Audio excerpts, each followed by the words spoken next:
Hello guys. Woo. That's all. How you guys doing? All right. That's it for now. You guys gotta do your team. So that is Andrew Dunn. He's one of the captains for our lava boat, and he also is our cameraman for a while. And this is the man with the cameraman here, Jeremiah, and Kavi, and Jeremiah's already. So hello everybody.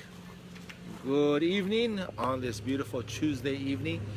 We're at the hub right now, and the glow from Fissure 8 and the river systems are huge. There's a lot of glow tonight. So wait, hold on, let me see. Oh, so we are here with Philip and Brother John. He's back. Guess who's back? Johnny's back. Johnny's back. So recent updates. This morning the ocean entry was very much active again. Looked like the south side was still pumping some lava. There was multiple entry points, over a dozen going towards the south.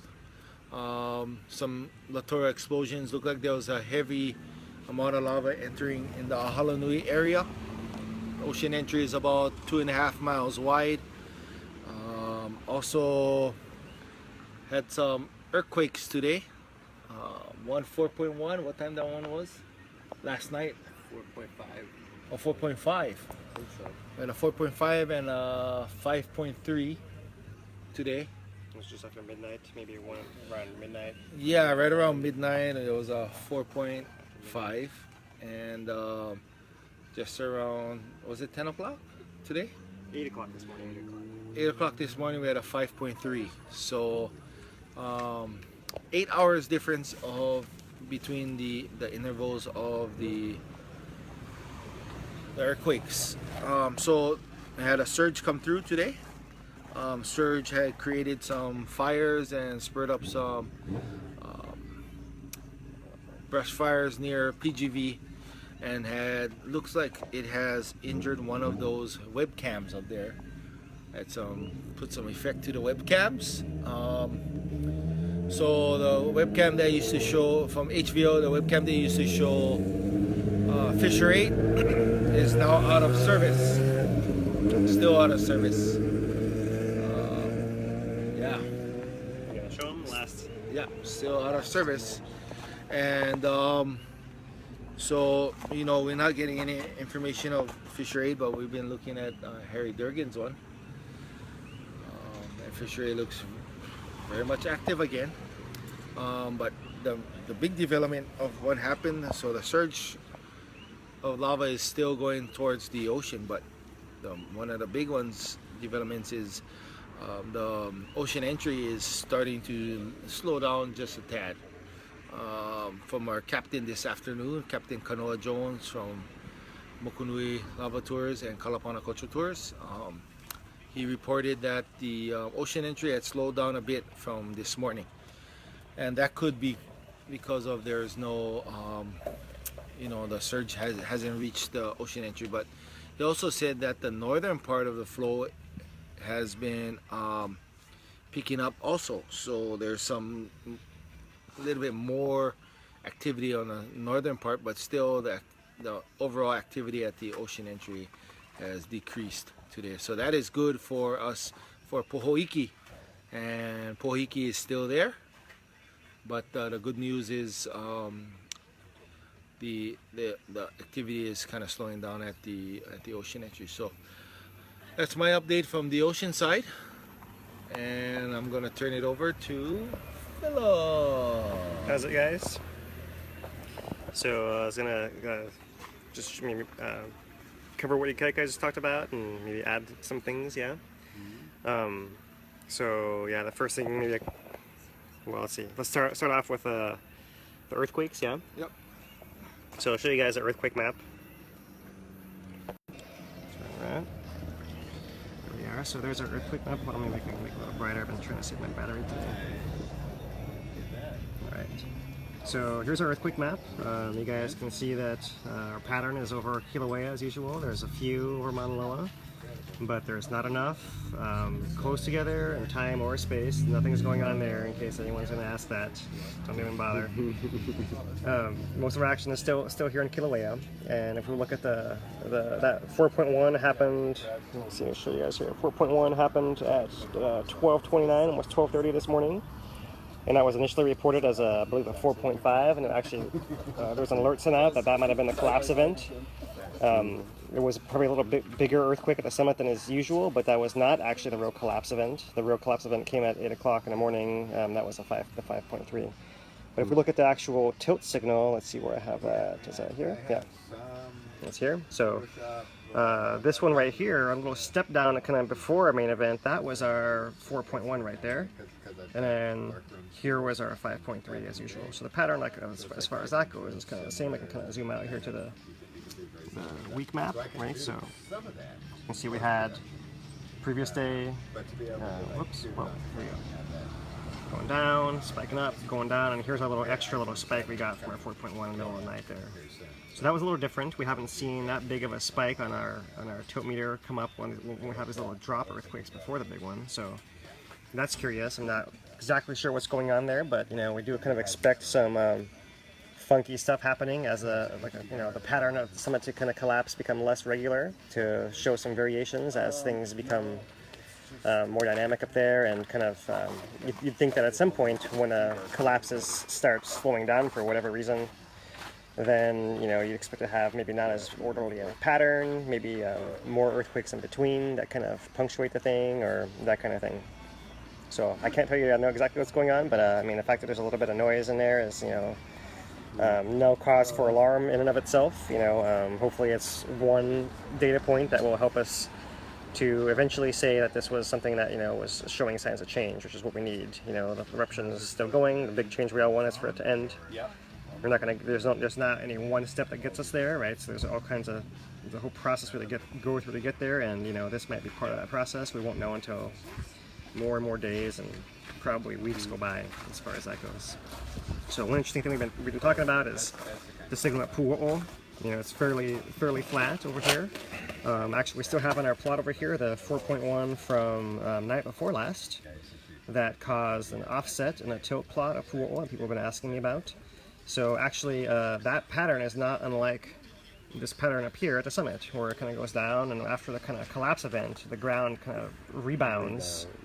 Yeah, and then you see the block that the tilt meter is on actually, pulls back up, right? So that means like a piece of ground that the thing was on probably moved. And so that's probably what happened right here at Pohoiki also, is, we haven't seen that pattern before, because mostly there's not a whole action there anymore, but that earthquake was big enough and it was close enough to Pohoiki that it actually caused that step-up to happen.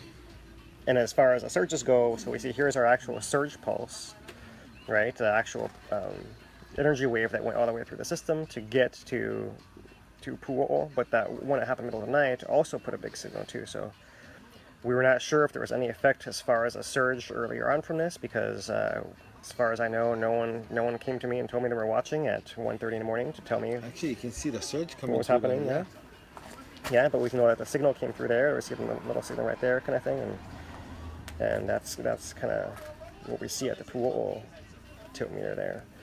I have a question. Yeah. Could it be all these ones is the actual surge moving beneath Pohoiki? These little mounds? That's a good question. Those little mounds, it could be.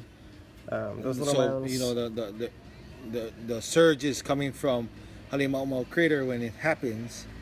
Then probably like a couple hours later, you'll see something like a mound go. You see that? The low one. Yeah, it could be. I mean, it's recording like a surge going through the eastern zone through Halimau. I mean, yeah, it's possible. Yeah, it's a real small signal, so it's hard to see. But it could be if you were to blow it up. Yeah, like this one follows a pattern because it happens, essentially after this event right here, right? But when we go back to this last one over here, this little rise doesn't really have one of those before that.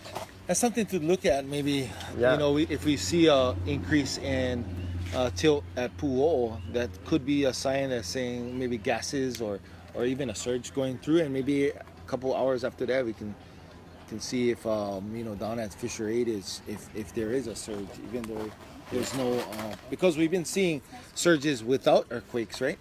That's right. Yeah. So I mean, well, we can call them surges, right? I've been trying to Pulses. call them different things. I've been trying to call them pulses, right? But the pulses we've been talking about, those pulses that I'm talking about are the ones that last in the order of 6 to 8 minutes. And even USGS has confirmed the fact that there are these 6 to 8 minute kind of pulse effects. So the surges that I'm thinking of are the ones that last at least an hour and a half long, which is what this signal is actually showing us. It's not showing us one little 6 minute blip. It's showing us that kind of hour and a half thing, right? So the thing we want to be careful of is that that could be caused by magma moving through there. But usually when I see that kind of signal, it usually means rain. And I'd have to look at the weather at Pohoiki during that spot. But if I see like the missing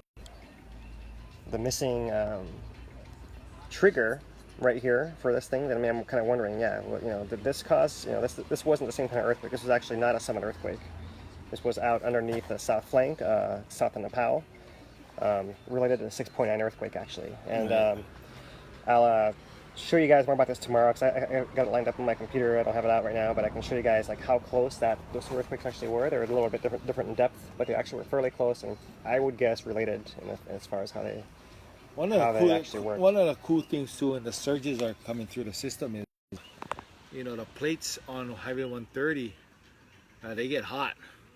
I don't know if you've seen that. It gets hot, and the steam is like immense through the whole forest.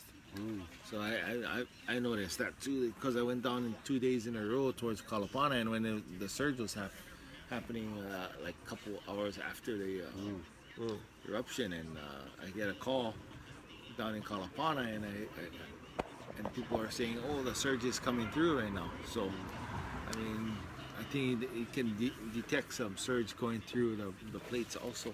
That could be, yeah. And what's really cool is that I think Harry has put together a way that he actually gets the image from the plot and makes a graph of temperature across the day. So what we'll do is we'll have some homework for ourselves to go and look at that plot of the temperatures and try to see if that corresponds anywhere, right? The tricky thing is we got to kind of pull out the weather, because if it's sunny on a plate, so then it kind of changes it from when it's cool on a plate. But if we had a way to kind of adjust for that, correct for that, then maybe we could actually get some information out of there too. So that's interesting too. So there's a couple ideas we have there for trying to figure out, nail down these surges a little bit better. Talk a little bit more about that maybe briefly here. Let me kind of finish off the earthquake or the tilt plot page here, right? So looking at our collapse of the summit, it's still dropping down. Each of those events is still dropping down. The trend line of each of these plots is still down, right? Going down and rebound, going down. So still basically going down. It hasn't stopped collapsing. It hasn't seemed to slow collapsing right there. In fact, looking at our horizontal component, we actually seem to have shifted into a new phase of slightly faster contraction, of the summit. So we thought, it hasn't stopped kind of shrinking, from side to side. It slowed down a lot, and it just barely sped up a little bit here in the last couple weeks, probably, or so. Pardon me. So that's the status right there. As far as the period of these things, it seems like we're back on more or less a 36-hour cycle now. I guess this one was a little longer, right? Maybe that's why we had this first quake might have been what we thought about for this shorter 36-hour period. So even though we had the longer ones back over here, we actually have had two that are shorter, and then maybe we're back to longer now. I have to gotta check out the period of this last one here. But basically, it's still kind of noisy. It's not a clear pattern of getting longer and longer and longer anymore. It's kind of got longer, and then it got a little bit shorter, and we're kind of still in that in between phase right now, as far as that goes. So and that means that the next, following that kind of pattern, the next collapse event would be probably tomorrow night. Yeah, so 8 a.m. if it goes 36 hours, it'll be 8 p.m. tomorrow night. Right. So we'll have to see how that effect actually goes through. But even though it's still that far away, we have there's this website's pretty cool. It's that we've been using as well. There's the address if you guys want to check it out. Mindtech.de, a German website. But this is actually pulling data in real time from all our seismometers. and it actually will show what's going on. So right here, you guys can see across all the seismometers, there's a nice little signal coming through, and it's saying that was at 2.6. This is one of these little summit events, summit earthquakes that people are feeling all the time. So if you want to have some idea of how much the ground is shaking up there in Volcano, like this is a good site to check out. You guys can see, you know, how many earthquakes. Like there's one, and there's one, and there's one, and there's one, and there's one, and there's one. Clearly, that's the bigger one. Can we talk about the feeling of those quakes a little? For sure. Physics of the feeling. So, hello everybody. So, a question that keeps coming up on comments that I've been reading on different posts is that there's less and less belief that the earthquakes are always a 5.3 or always a 5.4 because they feel so different for the people up there, and some of them are like really intense and others not so much, but most people agree they feel a lot different than they did a month or two ago, where it used to be more like a jolt. Now it's like you're on the ocean and you can feel it moving. And so I've been trying to get to the bottom of what might be making them feel different. And so just off the bat, geologists I talked to at the meeting tonight said that in general they're more shallow now than when this collapsing process began, and it's basically the same faults are falling in, so there's similar energy being released each time, but the feeling is probably a lot different because they're nearer the surface. And so it's not necessarily that the crater itself is getting bigger, it's just still basically the middle spot is falling downwards each time, but the quake where the energy is released along the fault is closer to the surface. And so it's the same amount of total energy being released, but the way the seismic wave is moving through is making the shaking feel more intense. And so I've been trying to get some more factors of what makes that shaking so different, but just wanted to give a little bit of explanation that it is measured as similar amount of energy is being released. It's just feeling more and more intense for the people out there. But so far we haven't seen the faults outside of that move down much. Like, so we still have the kind of boundary faults in the main caldera that are causing all this. It's the same shape, same faults, so it's about the same size earthquake, even though it feels different. And the next thing is they don't really know when those next outer faults of the great caldera, as you described it, are gonna move, if they're gonna move. They're moving a little bit, but no, not they're huge amounts. wiggling and shaking, and maybe that is creating more of the motion that people feel up there. But so far it's really still just that middle area of the caldera drops down about a meter, about 3 feet or more every one of those events. And so as different as it feels for people up there, seismically it's the same amount of energy, it's just moving through the rock differently. So it's something to emphasize. And then relating that, because I was trying to get more ideas about why they would feel so different for the people who are nearby. Other than they're shallow, it's hard to say, but there's a big amount of uncertainty about how much it can actually collapse. And we've been looking at the scenario where it seems as though in this event it's easiest to move those middle faults where it's dropping inside of the main caldera, so maybe it'll stick to that. We're not seeing much downward motion outside of that. But when they calculate the magma chamber, they have numbers from 1 cubic kilometer to 4 or 5 cubic kilometers of magma are stored up there, and they're not sure how much it'll drain or if it'll start moving those further out faults. It's kind of one of those things like we'll have to wait and see. But if more faults in the outer part of the caldera start to move downward, that'll totally change the quakes again as far as what people are feeling. So we're watching the same kind of process at the same kind of rate in most ways. There's details changing, but the next thing to watch for is if those next faults end up moving, that would mean something real significant. We've gotten over a certain point and into the next stage of things. But so far those quakes are right about the same magnitude. It just feels a lot different. And it's an interesting thing. So I just want to give some attention to that. The feeling is changing, but the total energy is the same because it's the same faults moving. They're just more shallow. Yeah, let's get a quick look back here. You phone? Right, there's a 2.6. There's A lot a of new ones. 2.2. There's a 2.6. There's a 2.0. You guys get some idea of like how that's going on over there, yeah. But a couple of things kind of just add to what John's saying, right? One thing is that one thing that you mentioned actually made a lot of sense to me about how those other outer cracks are maybe decoupled or not like attached and locked in anymore. Right. They could And be so just like wiggling more. just like when you're start wiggling your baby tooth, right? Like Yeah. the looser it gets, the more it wiggles, and the more you wiggle it, the looser it gets, and the more it shakes, kind of thing, right? So it could be that people who happen to be in that slice of land between the outer caldera and that inner caldera could be actually, that piece of land could be actually shaking more, physically shaking more, and that might be why you actually feel stronger, because the piece of ground that you're on is shaking that much. Right. But a magnitude actually is a measure of the total amount of energy release of the earthquake across all the spectrums of the wavelengths that exist. So normally that means your P wave, your primary wave, the one that normally feels like a jolt, The like a jolt. pop, the Yep. first one. The compression.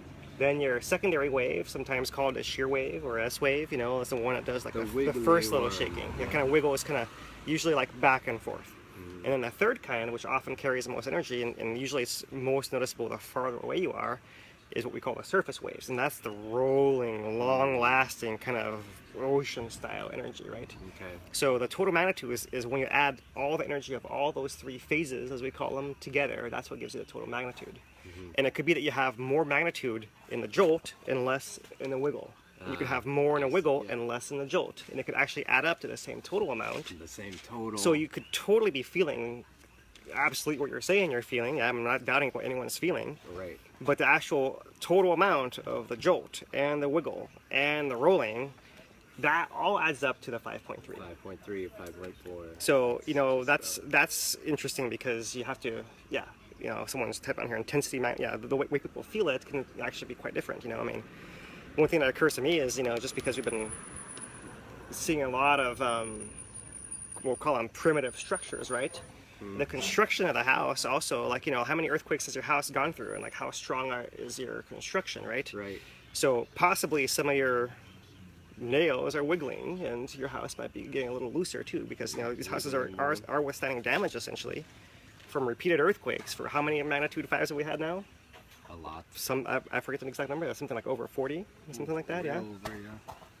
Maybe getting close to 50. So that's a possibility as well. And normally you have one big earthquake and go into your house for damage, but we're having like a chronic situation here, right? So depending on where exactly you live and what kind of damage your house has sustained, that one earthquake at my house and my deck shifted my deck boards. So now there's gaps in between them where there weren't before. The whole thing certainly shifted. It was a one-time deal. And I don't live that close to Haleimau. So if you did live that close to Haleimau, that might be happening to you every single time. And then your house might be adjusting, and if it happens to adjust in a way where it's destabilizing rather than, then that could also be that effect as far as that goes, right? So yeah, you guys who are living through this, I'm sure have seen the signs of this damage, right? People are talking about ceilings cracking or walls or that kind of thing. So, may not be a bad idea to go do an assessment, right? If you guys are feeling it stronger and stronger, check out your stuff for sure. We believe you're feeling it stronger, and that could be why. It could be that your piece of ground you're on is actually looser. It could be that the energy is coming through in a different way. One of the reasons that happens is because whenever any kind of wave, whether it's a seismic wave of energy or a light wave or whatever else, hits a boundary, it kind of reflects and refracts both, right? So the wave actually splits its energy into multiple phases every time that happens. So as the earthquakes come from a deeper to shallower location, they could also be reflecting off of different fault lines and reflecting and refracting differently, so that the energy might be concentrated in certain areas and be shaking more because of that also.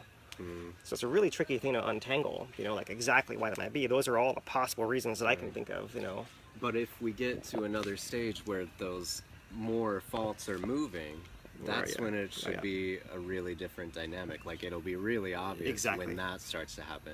As different as it's feeling, we're still in the same geological process as we were before. It just feels different now. But if something really changes and more of the outer parts of the caldera start moving downward, we'd probably maybe see a different magnitude repeated, maybe stronger, maybe less. It's hard to judge until we see it happening. Yeah, for sure. But that's when we would see the pattern change. Can we look at your pattern again? Which one? This one? Yeah, like the over the week or one of these. See, we can divide this up and look at these details like this 4.1, or it was 4.5, they corrected it to 4.1, or vice let's versa. call it 4.1. 4.1. That's obviously a difference in our pattern from what we usually have, but when we look at the pattern overall, it's pretty regular. And of course we had a much longer period between a few of these events, but overall we don't have a real clear trend other than that it's continuing with about the same pattern of events. And that's overall, I mean, there's not really an indication compared to the noise that it's getting lengthier and lengthier. Like you said, it's actually it's gotten shorter again, and we can expect that kind of noise, but the fault slipping is still kind of doing the same as it was before. So we can see it's still draining, it's still in this process, and we don't have a clear enough sign to see if it's like actually slowing down. Yeah, so At a few stages it's looked hopeful, but noticing these little additions to our pattern, we got to keep watching those things, because it could be the first indication of something about to change, or something is in the middle of changing in our pattern. Right. And just to remind you guys, like, you know, when we're looking for these signs of change, we're looking for multiple lines of evidence that kind of arrive at the same conclusion, right? So like one thing by itself isn't enough to stand on its own, but when we find, you know, 3 or 4 or 5 things kind of all pointing to the same interpretation, then we might say, okay, that's a more likely scenario at that point. So yeah, we've had some longer intervals like John said, but you know, like the average, you know, over the last 3 hasn't been that, you know, that shockingly different. We might be seeing, you know, a little bit of noise. That might be the beginning, you know, the thing starting to change, and we just don't see it cleanly yet. And so that means the ground is still collapsing there. And for the question I just saw come by, we do think Highway 11 is going to keep sinking as long as the collapse is happening, right? Not every collapse is going to sink Highway 11, but you know, the whole thing is moving, and so we should expect that thing to keep the cracks to keep occurring. And that roadway to keep cracking, being, but those faults aren't dropping down a meter each time. The part that drops down a meter is just in the middle so far. Right. But that still means the outer faults are shaking and cracking the highway because it's wiggling and moving. Yeah. But it's not, those faults aren't the ones that are dropping down 3 feet during the 5.3. And if we see those outer faults dropping down, then we're onto another layer of whatever could happen. But that's not happening yet. It's just the middle part that's dropping. All the other faults are moving and adjusting and cracking the highway.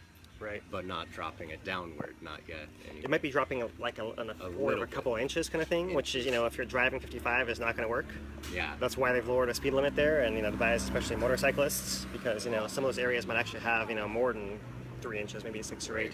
Partly because that highway was built over existing cracks that they filled in with loose rubble that is now shifting into the depth of the crack, and that's causing the road above it to sag in, not because of anything but the fact that the road's built across cracks. When you put a road on a volcano, that just happens. Yeah.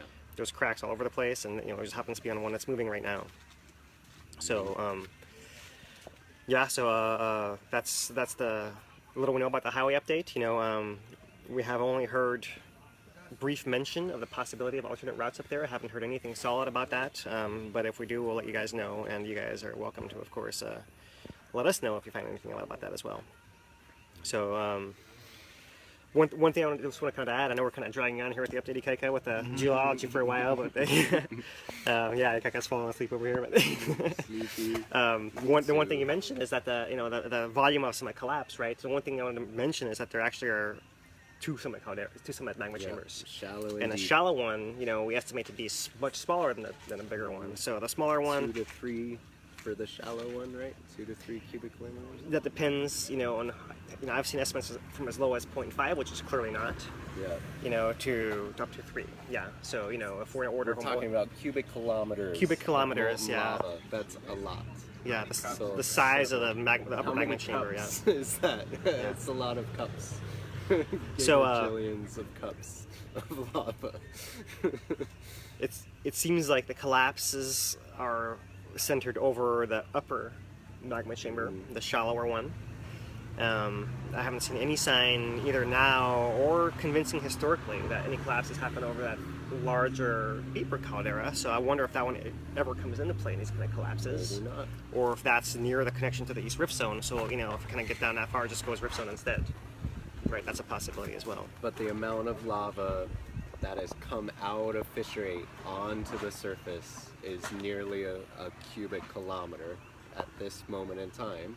And Right. that does reflect how much Alima'u collapsed. It's similar, we're in the same ballpark. Yeah, absolutely. So there's, when we look at that today, there's not a lot of lava missing. It collapsed a similar amount to what has actually come out of the vent. How long will that continue is the question, Yeah. How much is still in there, and is it gonna drain further? We Yeah. can't be too sure until we watch it happen. But what's in there is a limited amount. Limited. It can't collapse forever. It could collapse at most the whole amount that's in there, right? Which is still a limited amount. Right. So that means that, something has to change, Eventually.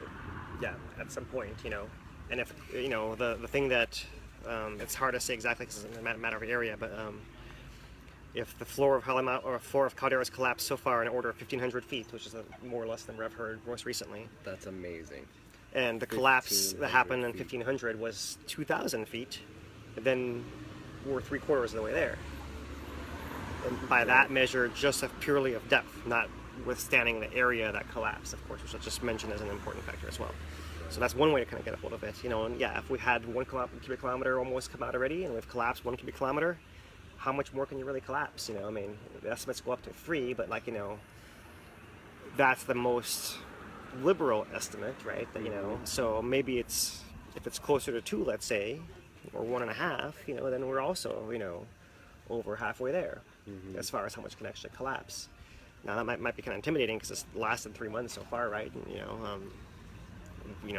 the thought of it going on any longer than It's a huge amount of lava. that's a huge amount of lava. it's For it intimidating. to go on even a little bit longer is just so much lava every day. But it can't do it forever. It's limited amount, and at least from one perspective. So maybe we've gone down the science rabbit hole enough for tonight. We can Yep, that's revisit this. the caldera hole. The caldera hole, the giant rabbit that's in there. So, so a couple other things. Show you guys here of the live feed. So here's the last image that was taken by the Puna geothermal cam. It was at 6:03, and you guys can see a massive wall of what's actually smoke from the fire that's going through that we believe took out this camera. And just as Ikaika mentioned, there is another camera that Harry Durgan put up at lavacam.org. You guys can check out this citizen science webcam that's been put up, so that's interesting as well. You guys want to check that out. So a couple other things that came out recently. There's a new map today, and there's 2 recent thermal maps also, so maybe I can look at those real quick. The map today isn't showing a whole lot of new bright red in areas. There is an area right there and right through here, and this kind of corresponds to the last 3 or 4 days. Most of the expansion of the flow has been on this west side, kind of an area up here above this fissure 18 flow, right? This is the same edge that's uphill from Pohoiki, but fortunately there's been a little gap down here, and this little southern edge right here hasn't been expanding, or if it has, it hasn't been expanding nearly as much. So there's that. You guys can kind of see the map of that. There's not a whole lot to learn from that in particular. So what I wanted to show you guys next was a series of a couple of thermals. One that came out July 29th, 6 a.m. So that's 2 days ago. And the next one came out from today, this morning, 6 a.m. Right? So kind of an overall view. What was really cool about this July 29th one is it actually caught the thermal during the surge, right? So we actually have an image of during the surge, then we have the next image of after it drains, right? So kind of flip back and forth for you guys. Let's see if I can get there's the surge and the not surge, right? So during the surge, what we can tell is we'll walk our way down the river here. There's a little bit of maybe recent overflow action over in the area right over here. Actually, that was from the previous day before that previous surge, I believe, from what I remember now. So that's still kind of hot and glowing. Going down, we see that the north branch of the second braid is actually still inactive right there. Okay. And then going farther down, we see our area of the Lava Berg shipwrecks, the Lava Marina, John called it earlier, right? Lava Berg Marina is spilling over in this area right here, and we have more spillovers farther down the channel we go. So you guys see a little bit over here, kind of all over this lower area right through here, right? All spillovers. And then we also see the main channel coming through, and this is basically lava that's not fitting in the channel is spilling over the top. And we have this overplating flow, one branch kind of going south and one branch going east, actually, right? Which is interesting. And John, you want to point out some features on here? Yeah, the amazing thing, this is just one of the most amazing thermal scans I've seen since we've been watching these things, because you can see, you know, the overplating, as they're calling it, heading off this way. We've got lava on the coast, and so somehow it's feeding lava under, not over, through under these channels out to the coast through here, probably somewhere through here, out along there. And then when you look up at this area here, you know, there's hot lava under this entire area from that surge. And we know that one indication is these white lines. Those are big cracks, large slabs of crust that are all being moved as a big volume of lava is shifting it around from underneath. And you can see that kind of happening on both sides. So during the surge, this whole area here has lava underneath most of it. And only the edges of it where it's breaking out does it look white for the thermal cam. But when you study it, especially when we see these white cracks, that shows that there's a lava lifting up big slabs of crust and expanding them out and shifting it around. So this image is really revealing a lot about how it's getting from over here, where we stop seeing it on the surface, but it can definitely still move through these areas to get out to the coast. It's pretty amazing. Yeah, so awesome observations there, John. And one other thing I wanted to point out on here is actually something we briefly mentioned. You know, we actually can look. We have a scan of the whole coastline up here, and we actually can see the area where the former coast was, kind of right through here. There's the bay was right in there, and there's some more coast up there, and all the lava that's built out from the old coastline is a little bit hotter, or releasing more heat right now in this image than the lava that was on land, right? So there's something interesting happening there. We'll be discussing in more detail later on. We already went down our science caldera hole today, so we won't jump into it again right here. But we can talk about that. Talk about that a little more later on, yeah. But kind of looking what John was talking about, you guys can see there's a definite ocean entry here in the north that's being fed underneath all that, and then the main bulk of it over here somewhere, right? It's probably coming through here, exactly. Yeah. And then the southern one, which is the one that's been reactivated in the last couple of days, goes down here somewhere, right? Probably in there. Yeah, and then here's the gap I was talking about right above Pohoiki. And Pohoiki is still there, by the way. The boat ramp is still there. Those of you guys are just joining us now. So this is the image of the surge a couple of days ago. And let me switch now to the area when it's kind of draining. This is interesting because we have pictures from tonight that kind of show the next step of the sequence in this. So not a whole lot going on up the channel up here. There's an interesting spot right in there where there's some kind of backup and surface crusting going on. You know, that's an area where there's a blockage to that part of the braid up here, and there's some pooling action. So there's something interesting going on there. And that's very similar to what was happening up here earlier, where it was kind of ponding and filling into these areas also. Now you guys can see the red lava is only filling the central channel. These other areas are hot from the overflows that filled those bays, right? The marina bays right through there. Recent overflows here, but the lava is basically lulled back into its channel. And in fact, there's an area right through here where it actually does this one little jog, right? If you compare this to the last image, and go back.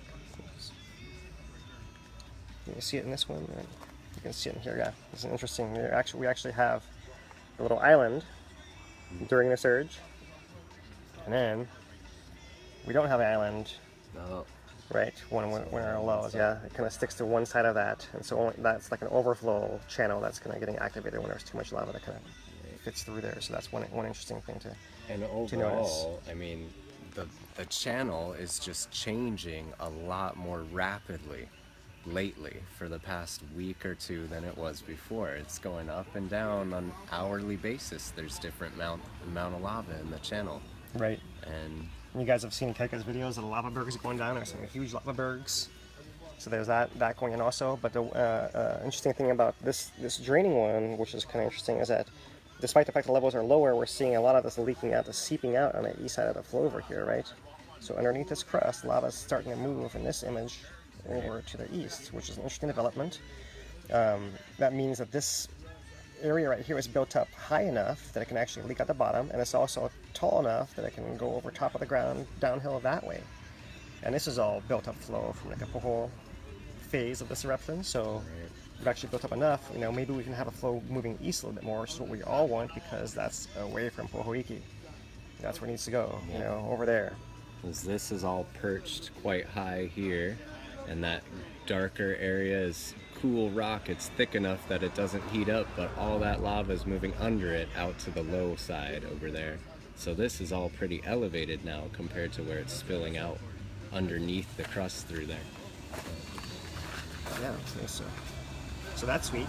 And maybe what I'll do now is just jump to the one image that kind of follows this one next, which is our image of this is an image from Scott Wilson taken this evening, Aloha Skies Aviation.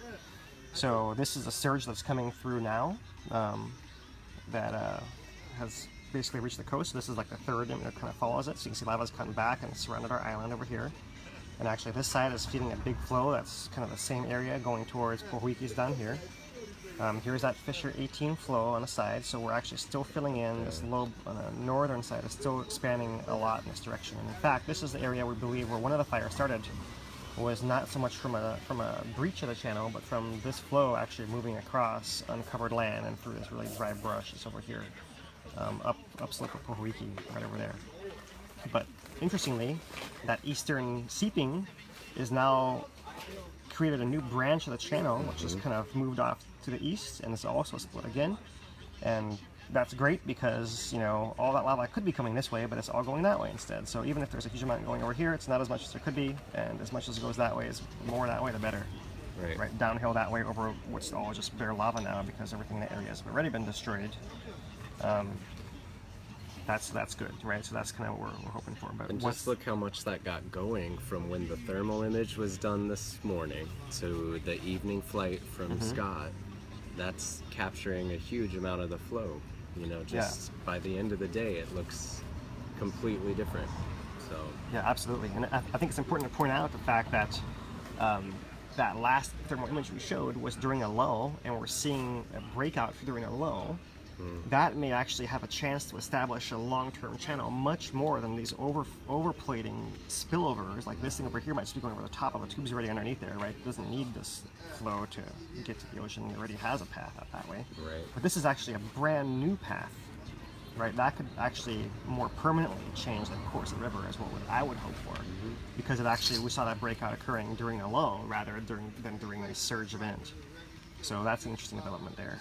But of course, there's still a huge amount of lava feeding over here. It's still expanding this whole flank, and our big fear is, of course, that it will start expanding the flank down to Pohoiki.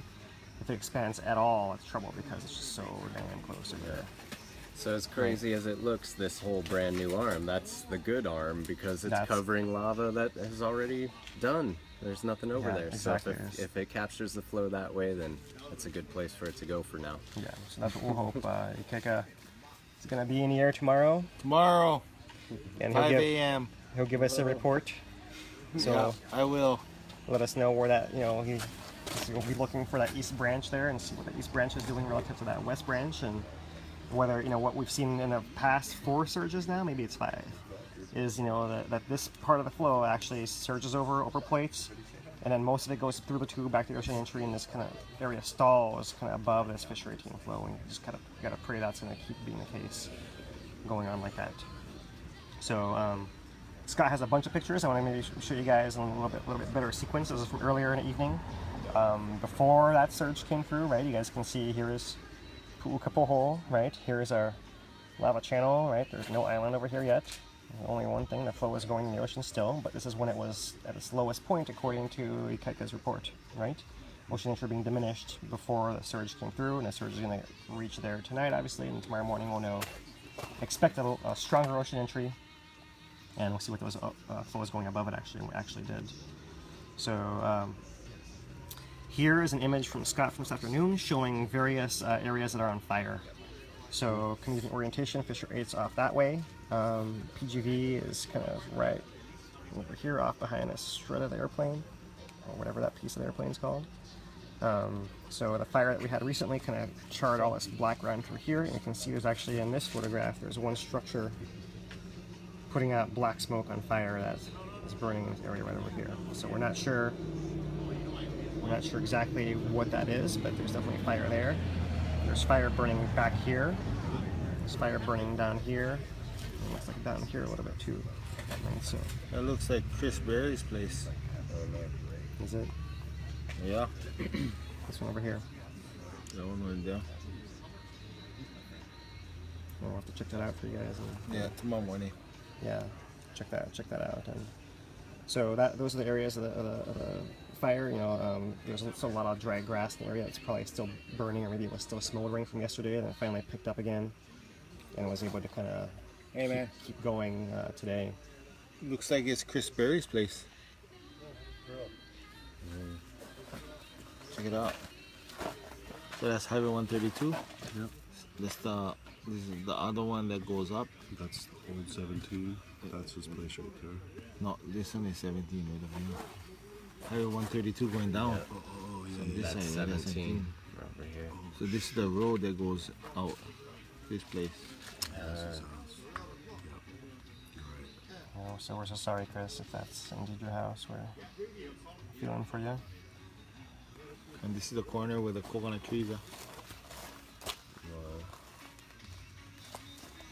So how can we help Chris? Check out his production stuff. Well, we'll figure out a way to share with you get guys Chris's number. some way we could. Yeah. So another casualty today, at least one, right there. And a different view of it right here. And okay, here's a view of the surge as it came around Pohoiki earlier this evening. So this is that east branch that's starting off right here. This is the south branch that we showed you guys a little earlier. That kind of eventually took off farther down. Here's one of these areas of burning fire right here. Some more up in there. More up in there, right? This whole kind of area up here. The earlier fire from a couple of days ago started over here and worked its way that way. So there was a big patch over here that hadn't been burned yet at all, which seems to be burning today.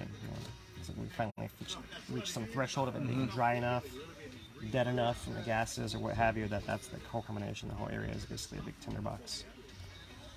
So, okay, there's also a fire by PGV, right? So this is a PGV complex. Here is the hill, and that webcam was right in here on this hill? Either that one or this one. Or this one.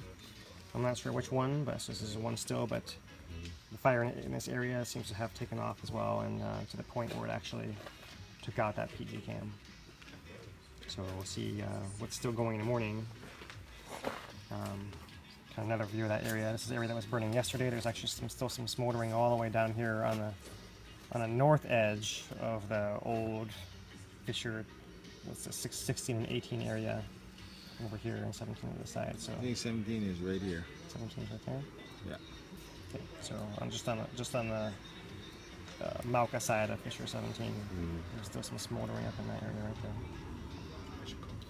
So yeah, keep moving on. So here's the views a little later in the evening. You guys can see there's various fires, fire there, right? And here's our surge come through, split into the western arm and the eastern arm, starting to split also into these two little branches over there. And we got more fire. You guys can check out Scott Wilson's post. I believe it's on the Light Tracker with it's got a lot of images that the pilots have been doing extra work to try to photograph these houses for you guys, so you guys can kind of check and see what you can see from these images, right? So, all right, we're running out of battery on Andrew's phone here, so I better get with it here. That's the only phone with batteries. Yeah, we've run out all the other batteries we got. So okay, there's Pukapoho again.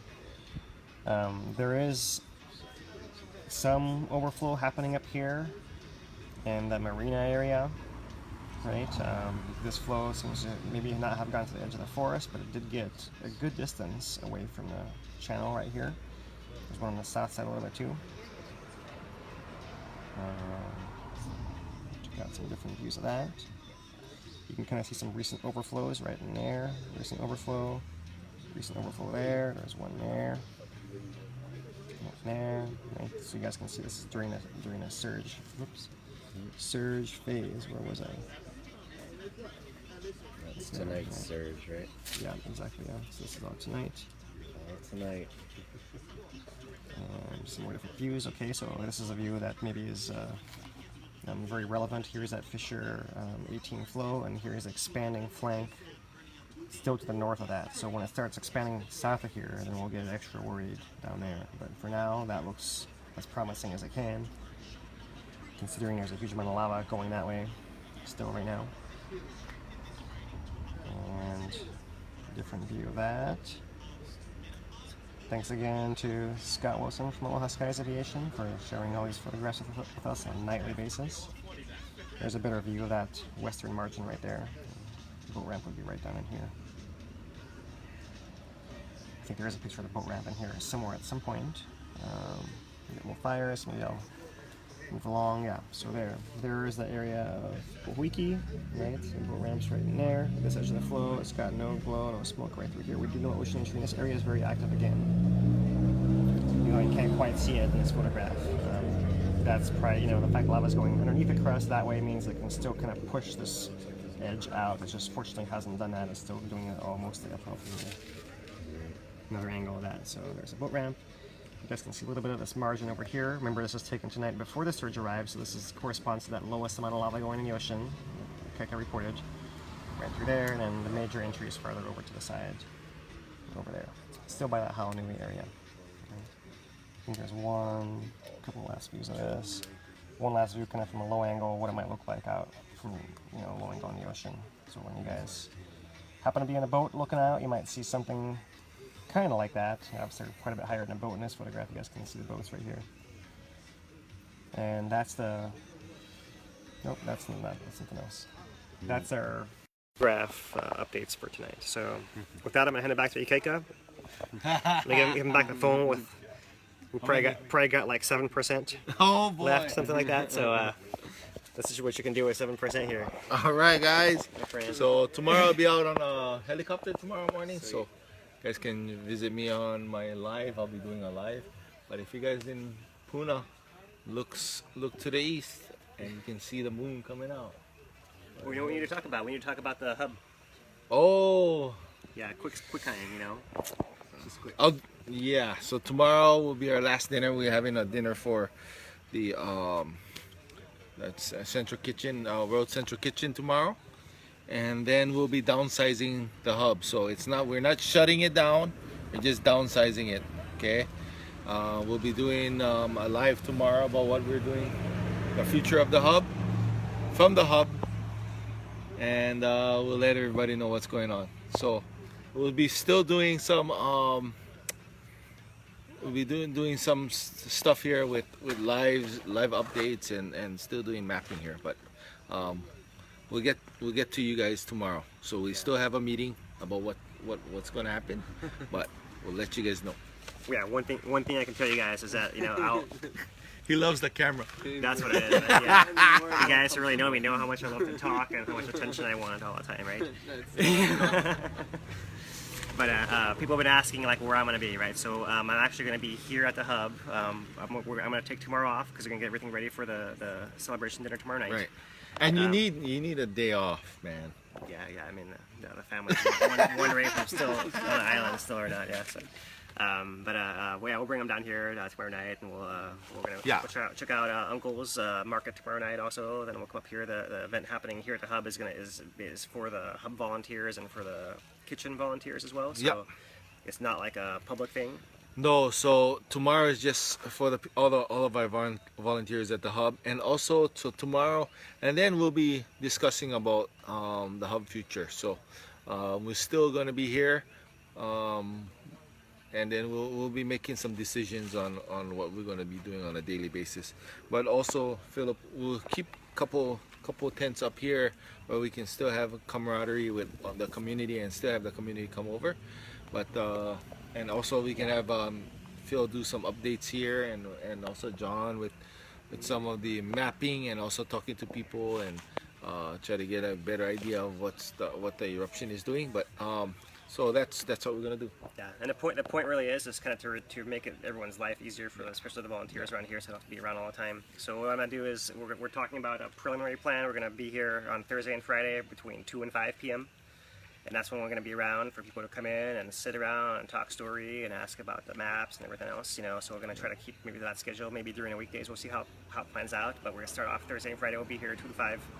And you guys are welcome to come during that time and at least talk story with us, regardless of whatever else is happening. There may not be any kind of donations going on, but we'll be here for that point at least. Yeah. And that's all we'll say for now. We'll give you guys more info Yeah, tomorrow. so we'll let you guys know. We still, the hub people, the hub organizers, we still got to talk about what the future entails, but yeah, how so we get from here to there. Yeah, because we're still around. Yeah. All right, John, you have anything else? No. We covered. I have more to say, but There's some spectators here. Check it out. Yeah, sorry you guys didn't get to all your questions. You know, it's not I'll gonna get happen. on there and answer questions. Jumaya. Aloha. Stay classy, Puna. Hey. That's his line. Thank you. Well, hello everybody. And stay classy, Puna. Stay classy, Puna.